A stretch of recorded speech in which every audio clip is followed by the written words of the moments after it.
based off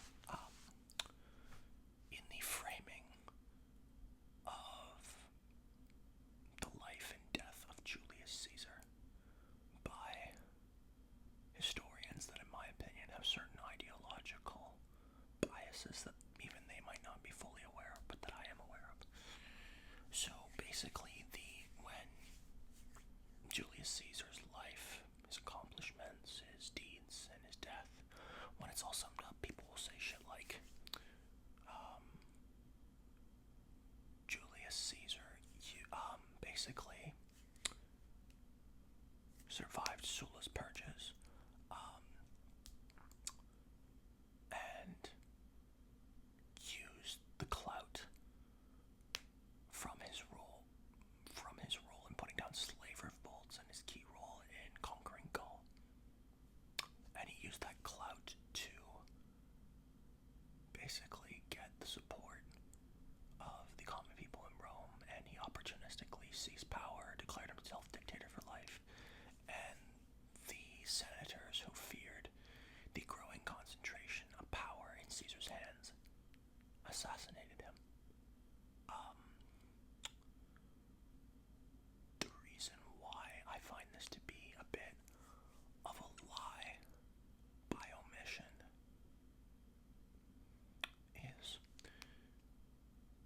is because of, so a lie by omission is basically what they're leaving out that would change one's perspective of the narrative surrounding Julius Caesar.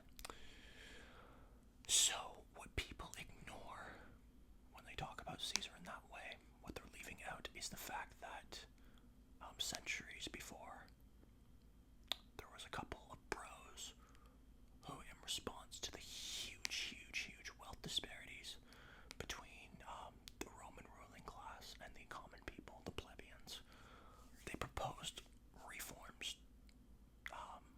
redistributive reforms that would help out normal people and bridge this gap to make life more bearable. And the Roman Senate replied to this proposal by having them killed.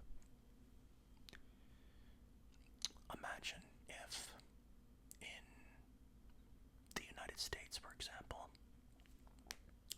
a U.S. senator was found dead after proposing, or imagine if a U.S. politician was found dead after proposing a minimum wage increase. Does that sound democratic to you? No, it doesn't. So, that's the first lie of omission that they leave out. So, Rome was interlocked in this conflict between the populares that represented the plebeians and the optimates. I'm not sure if I pronounced either of them right. That represented the interests of the ruling class.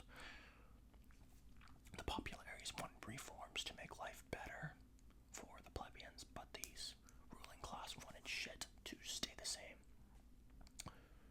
So they're ignoring the fact that the Roman ruling class not only refused any attempts of reform, peaceful attempts of reform that would help the common people out, but actively killed the two brothers for proposing this land reform. So what this pokes a hole in is the fact that the mainstream presentation of Julius Caesar, what this pokes a hole in is the narrative that he overthrew a functioning democracy, because the Roman Republic is referred to as a republic. That pokes a hole in that narrative. And another thing is it frames him as just solely opportunistic and power hungry. And it frames him as if he had absolutely no concern whatsoever for the common people and was just only interested in power for himself. And of course, I'm sure personal glory and personal desire for power obviously played a role in what he did. Okay? There's no question. But it's one-dimensional, and it ignores the fact that human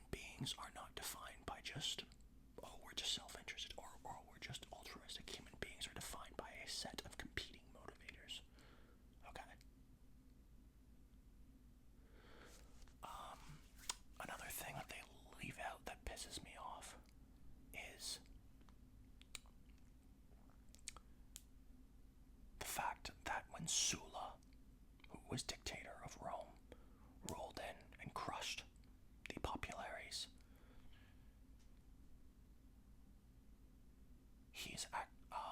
The Senate didn't necessarily have that big of an issue with it.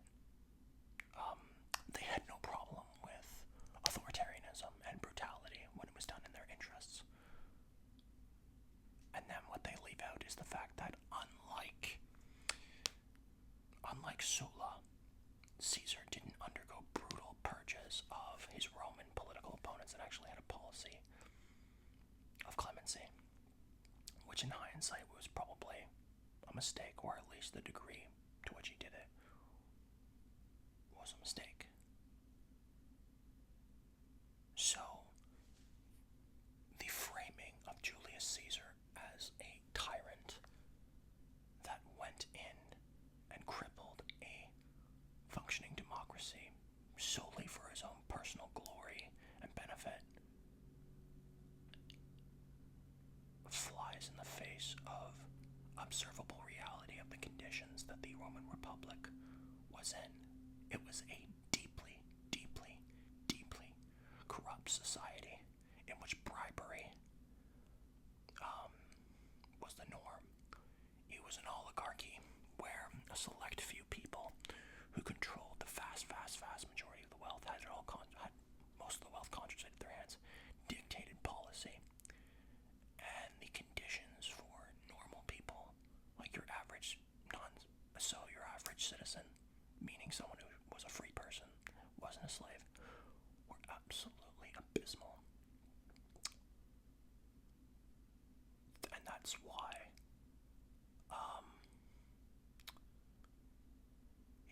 I get kind of annoyed.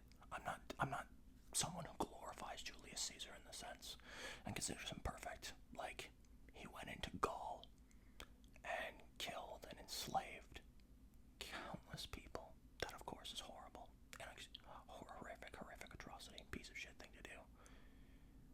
Yet I don't buy into on the other hand, I don't buy into the reductionist narrative that he was just a power-hungry tyrant, opportunistic tyrant that destroyed a functioning democracy in the ancient times and instituted a top-down dictatorship. I think that narrative is too unnuanced and doesn't really match up to reality. And another thing is the political clemency that Caesar offered, the forgiveness of his enemies, is oftentimes framed as purely self-interested. He wanted to stabilize shit, and he also wanted to have an image of being a benevolent ruler. However, what people leave out is, as Julius Caesar was basically a teenager, when Sulla's the dictator previous to Caesar that crushed the plebeians in favor of the ruling class, that experience, like the Sulla's purges, were considered absolutely horrific, even in the context of ancient times where slavery was the dominant mode of production. And Caesar being first-hand witness of this, having people he knew killed and having to flee to prevent himself from being killed, was probably a deeply horrible experience that had impacted his psyche. And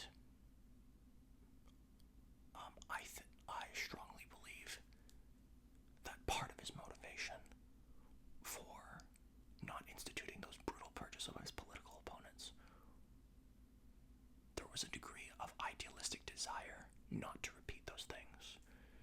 Because as I said, human beings are defined by a set of competing motivators, competing drives: altruism, selfishness, honor, treachery.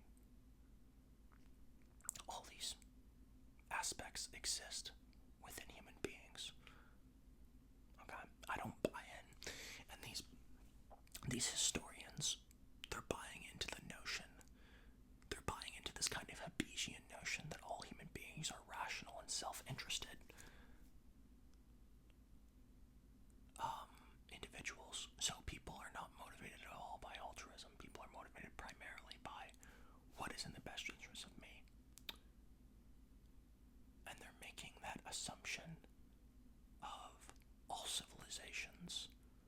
societies, when I just strongly disagree with that. So, the framing of Julius Caesar in mainstream historical discourse, if that's even a term or sentence that is technically accurate, it's in need of a much more nuanced take. There needs to be more intelligent discussion about it, and that's what I'm